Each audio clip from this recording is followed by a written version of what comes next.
एशियाई मुल्कों में लोगों का विटामिन डी निस्बतन कम होता है और उसकी वजह यह है कि यहाँ पर बहुत ज़्यादा गर्मी होती है और लोग धूप में बहुत कम निकलते हैं। लेकिन अगर मैं आपको ये बताऊं कि अब जितनी भी मॉडर्न रिसर्च आ रही है वो चीख कर ये बता रही है कि धूप हमारे लिए एक सेहत की निशानी रखती है। जो लोग धूप में रोज़ निकलते हैं उनमें विटामिन डी पैदा होता है और उसके साथ साथ बहुत से और न्यूट्रिएंट्स पैदा होते हैं।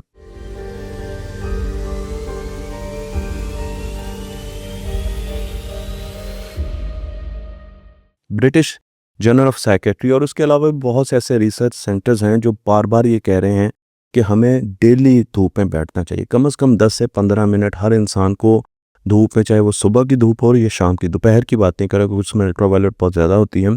सुबह की धूप हो या शाम की धूप हो, उसमें बैठना चाहिए क्योंकि उससे एक तो विटामिन डी के लेवल्स हमारे बेहतर होते हैं जो कि हमारी इम्यूनिटी के लिए और हमारी ग्रोथ के लिए बहुत ज़्यादा अहम है। उसके साथ साथ ये भी रिसर्च बताती है कि अगर आप धूप में बैठते हैं तो आपको स्ट्रेस कम होता है। 20% स्ट्रेस के कम चांसेस होते हैं। साथ साथ आपकी बॉडी में ऐसे हार्मोन प्रोड्यूस होते हैं जैसे सेरोटोनिन जो कि आपके मूड को बहुत ज़्यादा अच्छा करते हैं। बच्चों की लर्निंग धूप से बहुत ज़्यादा अच्छी होती है, बल्कि कोविड-19 में तो बहुत से डॉक्टर्स ने लोगों को धूप में मुसलसल 14-14 दिन बिठाया और उनको ज़्यादा से ज़्यादा धूप लेने दी ताकि वो जल्दी सेहतमंद हो सके, क्योंकि इम्यूनिटी बहुत ज़्यादा बेहतर हो जाती है। इसलिए एज अ नेशन हमें सोचने की ज़रूरत है कि हमें हर सूरत धूप में निकलना है, हमें धूप में बैठना है। अगर आप देखें तो आजकल आपको बहुत से ऐसी लाइट्स, इंडोर लाइट्स नज़र आ रही हैं जो ये क्लेम करती हैं कि वो बिल्कुल वही स्पेक्ट्रम रखती हैं जो कि बाहर सूरज का स्पेक्ट्रम है। यानी जो सनलाइट से हमें स्पेक्ट्रम मिलता है वो वही स्पेक्ट्रम रखती है। और इसकी वजह यह है कि वो ये समझती हैं कि इंसान की बॉडी को उसको एनर्जाइज करने के लिए उसके माइटोकॉन्ड्रिया को, जो सेल में वापडा हाउस होता है जो बिजली बनाता है आपके एक सेल की, उसको एनर्जाइज करने के लिए आपको एक ख़ास किस्म की वेवलेंथ की रोशनी चाहिए और उस रोशनी को हम धूप में हासिल कर सकते हैं।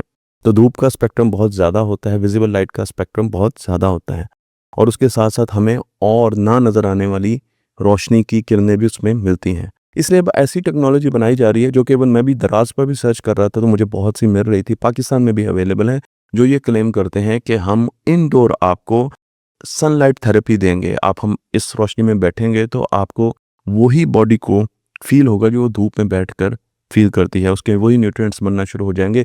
गोया कि ये टेक्नोलॉजी अभी बहुत नई है और इस पर इतना ज़्यादा एतबार नहीं किया जा सकता है। इसके रिजल्ट्स अभी आने हैं, लेकिन इससे आपको ये एहसास होना चाहिए कि धूप कितनी ज़्यादा ज़रूरी है, क्योंकि मॉडर्न टेक्नोलॉजी भी अब घर के अंदर धूप लाने की कोशिश कर रही है। तो रोज़ धूप में ज़रूर निकलिए, 10-15 मिनट, चाहे सुबह को बैठिए चाहे शाम को असर से मगरिब के बीच में बैठिए, लेकिन धूप में बैठना आपकी बॉडी के लिए बहुत अच्छा है, आपकी सेहत के लिए बहुत अच्छा है और ये आपको बहुत सी दवाइयों से दूर रखेगा। तख्ती ऑनलाइन को लाइक कीजिए, शेयर कीजिए और इस इनको दूसरों तक पहुंचाते रहिए।